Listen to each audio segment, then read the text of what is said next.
Once பார்க்கலாம். வேறு என்ன புதுசாக ட்ரை பண்ணிக்கிறாங்க, இன்னைக்கு கொஞ்சம் பெட்டராக ட்ரை பண்ணி தான் நல்லா இருக்குன்னு தோணுச்சு.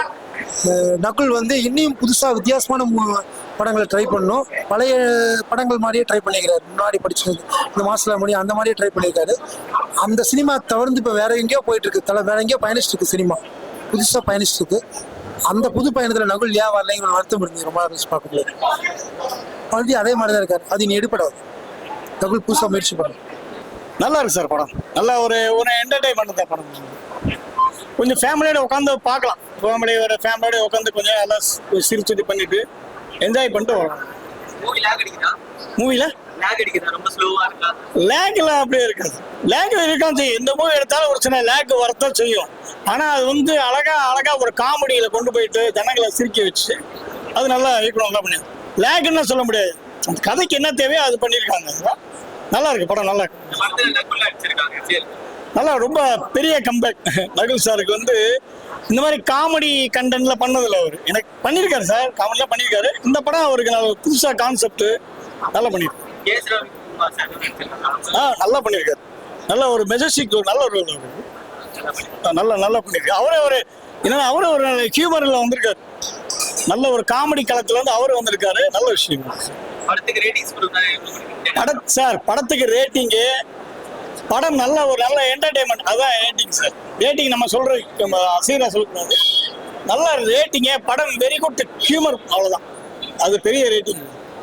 மூவி வாஸ்கோ ட காமா சூப்பராக இருக்கு. நல்ல கான்செப்ட் சார். அருமையாக பண்ணியிருக்காங்க. பார்த்தீங்கன்னா ஜோக்ஸு, அப்புறம் வந்து இசை, அதெல்லாம் பார்த்தீங்கன்னா நல்லா பண்ணியிருக்காங்க. மெயினாக வந்து நம்ம நகுல் சாருக்கு இது கம்பேக் ஃபிலிம் தான் சொன்னோம். ப்ளஸ் பார்த்தீங்கன்னா K S Ravikumar sir double role first கிளாஸாக பண்ணியிருக்காங்க. நான் எக்ஸ்பெக்ட் பண்ணி வந்தேன். அந்த இதெல்லாம் பார்த்துட்டு சரி எப்படி இருக்குமோ அப்படி ஒரு இதோடு தான் வந்தேன். நான் எதிர்பார்த்தது சூப்பராக இருக்கு படம். ஃபர்ஸ்ட் ஹாஃப் கொஞ்சம் ஸ்லோவாக இருக்கிற மாதிரி எனக்கு ஃபீல் ஆச்சு. பட் செகண்ட் ஹாஃப் நல்லாவே இருக்கு. இது ஃபேமிலி என்டர்டைன்மெண்ட் ஃபிலிம், எல்லாரும் பார்க்கணும். பார்த்து இந்த படத்தை சக்ஸஸ் ஆக்கி கொடுக்கணும். கண்டிப்பான கம்பேக் மூவி தான் சார். இது கம்பேக் மூவி தான். ஏன்னா நல்லா பண்ணியிருக்காங்க. இந்த கான்செப்ட் வந்து புரிஞ்சவங்களுக்கு அது புரியும். சும்மா ஏதோ வந்தோம் போனோம் அப்படின்றத விட உட்காந்து பார்த்தா அது நல்லா புரியும். நல்லா இருக்கு film. Ravikumar sir double acting தான் ஃபர்ஸ்ட் கிளாஸா இருக்கு. ஃபர்ஸ்ட் கிளாஸா பண்ணிருக்கு. நான் எதிர்பார்க்கவே இல்லை. என்ன இந்த மாதிரி பண்ணுவாரு அப்படின்னு நான் எதிர்பார்க்கறேன். நல்லாவே பண்ணிருக்கேன். கருத்து ஒவ்வொருத்தருக்கும் ஒரு மாறுபடும் இல்லைங்களா. பட் அந்த ஃபேமிலியா எல்லாரும் வந்து பார்க்கணும். ஏன்னா ஒவ்வொருத்தருக்கும் ஒரு டிஃப்ரெண்ட் ஒப்பீனியன் இருக்கும். என்னோட கருத்தை நான் சொல்லலாம். நான் மக்களுடைய கருத்து என்னங்கிறது மக்கள் தான் சொல்லுவேன். அது அவங்கள்ட்டே நான் விட்டுருவேன். பட் வாஸ்கோ ட காமா தான்.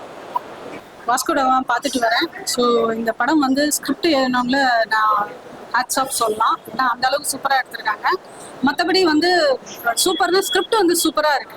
பட் டைரக்ஷனும் எடிட்டிங்கும் வந்து கொஞ்சம் லேக் ஆகும். ஸோ இப்போ முடிக்கும் போதெல்லாம் பார்த்தீங்கன்னா ஒரு லாஸ்ட் ஒரு ½ அன் ஹவர்லாம் கொஞ்சம் நிறைய லேக் இருக்கு. ஆனால் ஸ்கிரிப்ட் வந்து பக்கா ஸ்கிரிப்டுங்க. ஒரு நல்ல டைரக்டர் எடுத்திருந்தா இன்னும் கொஞ்சம் நல்லா இருந்திருக்கும் நான் ஃபீல் பண்ணுறேன். ஸோ அந்த லேக்ஸ் எல்லாம் கொஞ்சம் குறைச்சிருக்கலாம். மற்றபடி நான் வந்து ட்ரெய்லர் பார்த்துட்டு வந்ததெல்லாம் பார்த்தீங்கன்னா ரவிக்குமார் வந்து நக்கலாக சொல்வார். இந்த மாதிரி உனக்கு மட்டும் எல்லா ரகசியம் தெரியுமா அப்படின்னு பைல்வானை பார்த்து சொல்லுவார். ஸோ அந்த மாதிரி கொஞ்சம் நக்கல் நயாண்டிலாம் இதில் சேர்த்துருப்பாங்க அப்படின்னு நினச்சேன். பட் அந்த மாதிரி எதுவுமே இல்லை. அவங்க 2 பேரும் ஃப்ரெண்ட்ஸ் இந்த படத்தில். அதுதான் விஷயம். ஸோ எதை பண்ணால் கிளிக் பைட் ஆகுன்றதை அவங்க தெரிஞ்சுதான் அதில் பண்ணியிருக்காங்க ட்ரெய்லரில். பட் ஆனால் அந்த விஷயத்த கொண்டு வந்தாங்களா அப்படின்னு பார்த்தீங்கன்னா அந்த பைல்வானியும் ரவிக்குமாரையும் கொஞ்சம் வேற மாதிரி நக்கல் மசாலாவாக கொண்டு போயிருக்கலாம். அந்த இடத்துல ஜஸ்ட் ஃப்ரெண்ட்ஸ் மாதிரி அப்படி கொண்டு போயிருக்காங்க. அதுதான் ஒரு விஷயம்.